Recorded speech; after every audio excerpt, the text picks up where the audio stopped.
Next है generic and primitive types. तो जो जेनरिक्स होता है वो बेसिकली लेता है हमारे पास रेफरेंस टाइप को वो करता है। तो प्रिमिटिव जो होता है, primitive can't be use in generics, need to use reference types only. जैसे पब्लिक हमने मेन फंक्शन के अंदर अगर हमें इंटीजर डिफाइन करना है तो हमें इंटीजर लेना पड़ेगा, फ्लोट के लिए फ्लोट। तो इस तरह को यूज़ करके हम इनको यूज़ कर सकते हैं। जैसे कि अगर हमें जेनरिक लिस्ट इंटीजर की बनानी है तो हमें इंटीजर ऐसे डिफाइन करना पड़ेगा, numbers is equal to new generic list. ठीक है, फिर नंबर्स और ऐड वन। अब जब हम इसके अंदर कोई रेफरेंस टाइप को ना ऐड करके अगर हम प्रिमिटिव टाइप को ऐड करें तो उसको हम बोलते हैं boxing, to store primitive types. फिर जब इंट नंबर को नंबर डॉट गेट जीरो पे हम गेट लेकर आ रहे हैं तो उसको बोलते हैं एक्सट्रैक्ट करना। तो एक्सट्रैक्ट, तो अगर हम प्रिमिटिव टाइप को एक्सट्रैक्ट करते हैं उसको बोलते हैं अनबॉक्सिंग। देख सकते हैं हमारे पास कॉन्स्ट्रेंट्स जेनरिक लिस्ट में, जैसे अगर हमने पब्लिक क्लास जेनरिक लिस्ट बनाई और हमने उसको बोल दिया कि वो एक्सटेंड करती है किसको, एक्सटेंड करती है नंबर क्लास को। तो class can be interface if you only want to store number. So हम इसको तब डिफाइन करें जब हम सिर्फ नंबर स्टोर करना है। तो अगर हम यहाँ पर जेनरिक लिस्ट स्ट्रिंग की बनाएंगे तो वो हमें क्या देगा, एरर देगा, because it can only store number.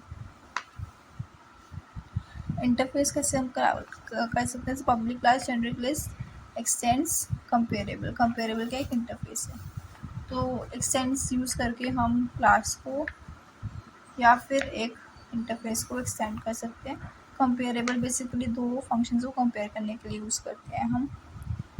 जैसे जेनरिक लिस्ट हमने स्ट्रिंग की बना दी, दो की बनानी तो स्ट्रिंग स्लैश इंटीजर ऐसे करके बना सकते हैं। अगर हमें दो की बनानी है, यूज़र मतलब यूज़र ऑब्जेक्ट की बनानी है तो ऐसे बना सकते हैं यूज़र ऑब्जेक्ट की।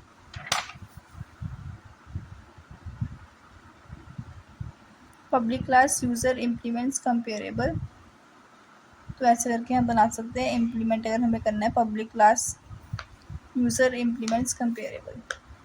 मतलब अगर हमें एक साथ में ही अगर हमें यूज़ करना है इंटरफेस और हम चाहते हैं क्लास भी हम साथ में यूज़ करें, तो हम जैसे स्ट्रिंग में स्लैश लगा रहे हैं ना, वैसे हम स्लैश लगा के यूज़ नहीं कर सकते। हमें यूज़र ऑब्जेक्ट को क्या करना पड़ेगा, जेनरिक लिस्ट में पैरामीटर पास करना पड़ेगा यूज़र का, एंड यूज़र ऑब्जेक्ट क्रिएट करना पड़ेगा और फिर क्लास के अंदर हम इम्प्लीमेंट कर सकते हैं अपना जो कंपेरेबल इंटरफेस है।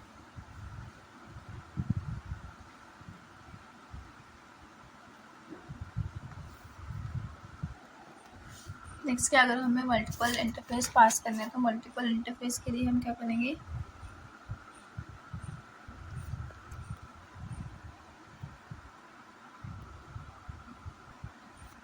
मल्टीपल इंटरफेस के लिए हम यूज़ करते हैं TXSense, कंपेरेबल एंड क्लोनेबल। दोनों को अगर हमें करना है तो हम एम्परसेंड का यूज़ करते हैं।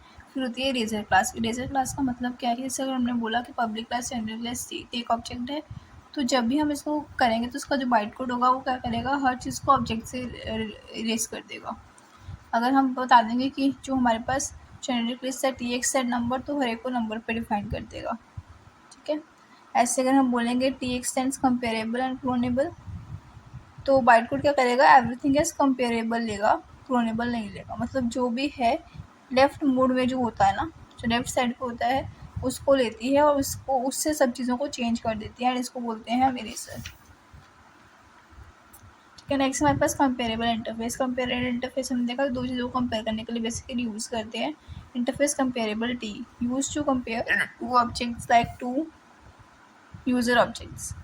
तो इसमें एक मेथड होता है जो बाय डिफ़ॉल्ट डिफाइंड होता है, उसको हम बोलते हैं compare to. Int compare to T0, T is for type, O is for the object parameter, compares this object with the specified object for order. मतलब एक दो ऑब्जेक्ट्स को कंपेयर करने के लिए यूज़ करते हैं। जो बाय डिफ़ॉल्ट इसके अंदर कंपेरेबल इंटरफेस को अगर हम बाय डिफ़ॉल्ट एक्सटेंड करते हैं तो बाय डिफ़ॉल्ट जो इसके अंदर मेथड हमें मिलता है वो होता है कंपेयर टू मेथड। जैसे हमने बोला कि जो पब्लिक क्लास यूज़र है उसने इम्प्लीमेंट्स किया कंपेरेबल को, एंड फिर हम ओवरराइड करके जो हमारे पास फंक्शन है कंपेयर टू उसको हम डिफाइन कर सकते हैं और उसमें हम रिटर्न 0 करवा सकते हैं। It user has type parameter as user.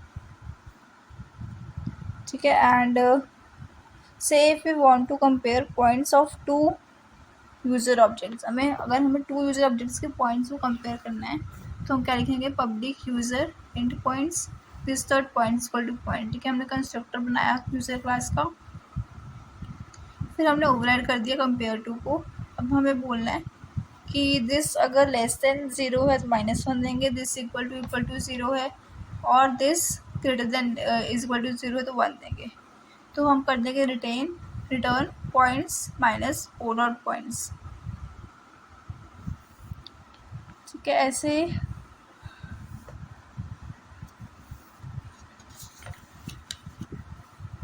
अब मेन क्लास में हम कैसे लिखेंगे कोड को, जैसे हमने पब्लिक सेट बनाया, फिर हमने एक यूज़र ऑब्जेक्ट बनाया यूज़र क्लास का, जिसमें हमने 10 पॉइंट्स डाल दिए। तो 10 पॉइंट्स उसमें जाएगा, इसमें जाएगा, कंपेयर टू फंक्शन में जाएगा, और 10 पॉइंट्स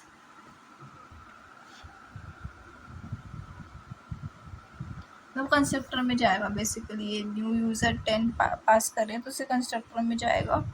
एंड से हमने कंस्ट्रक्टर में बोला है this user in points is equal to this dot points, तो पॉइंट्स में क्या स्टोर हो जाएगा, 10 से हो जाएगा। फिर यूज़र 2 के पॉइंट्स में 20 से हो जाएगा। फिर वो बोल रहा है यूज़र 1 को कंपेयर कर दो यूज़र 2 से, क्या वो लेस देन 0 है, मतलब 10 क्या लेस देन 0 है।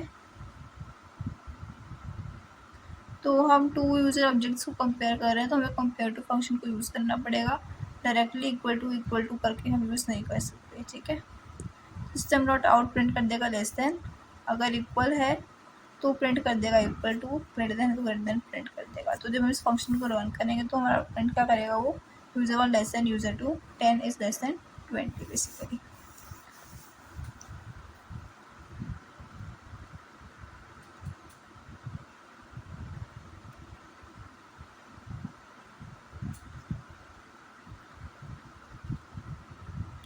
ठीक है, नेक्स्ट है हमारे पास जेनरिक के methods. We can use generic methods in a non generic class also, मतलब जेनरिक टाइप की जो मेथड्स है हम नॉन जेनरिक क्लास में भी यूज़ कर सकते हैं। जैसे हमारे पास यूटिल्स और जावा है, तो मैक्सिमम ऑफ 2 मेथड्स।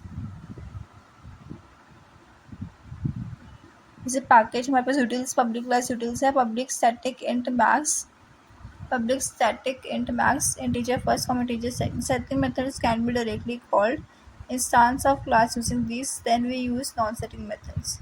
अगर हमें इंस्टांस के थ्रू कॉल करवाना है तो हम क्या बनाते हैं, नॉन स्टैटिक। यूटिल्स बेसिकली जो हम यूज़ करते हैं तो हम डायरेक्टली क्या करते हैं, स्टैटिक मेथड्स को ही यूज़ करते हैं। वो रिटर्न कर देगा first comma first greater than second. तो हम चेक कर रहे हैं आगे कि हमारे पास जो पैरामीटर है फर्स्ट पड़ा है सेकेंड से, अगर फर्स्ट पड़ा तो फर्स्ट को रिटर्न कर देगा, तो सेकेंड को रिटर्न कर देगा। तो हमने ये कंपेयर कर लिए बेसिकली 2 ऑब्जेक्ट्स को थ्रू टर्नरी ऑपरेटर को यूज़ करके।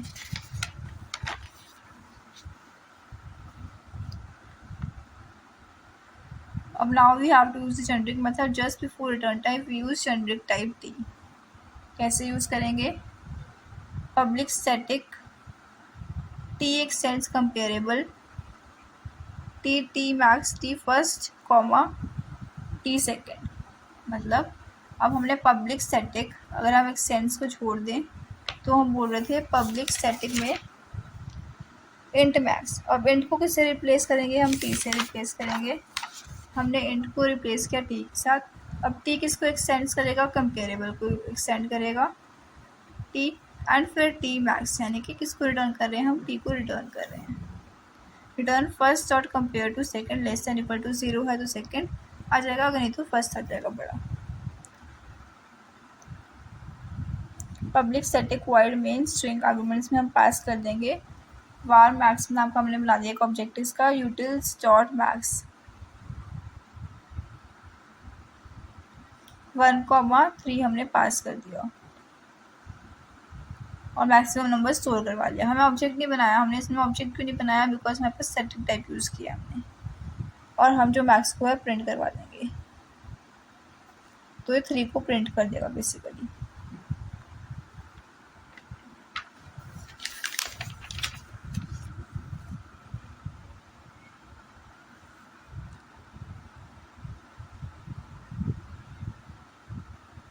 हम 2 यूज़र ऑब्जेक्ट्स को भी पास कर सकते हैं, जैसे कि utils new user 10 new user 20 को पास कर दिया हमने।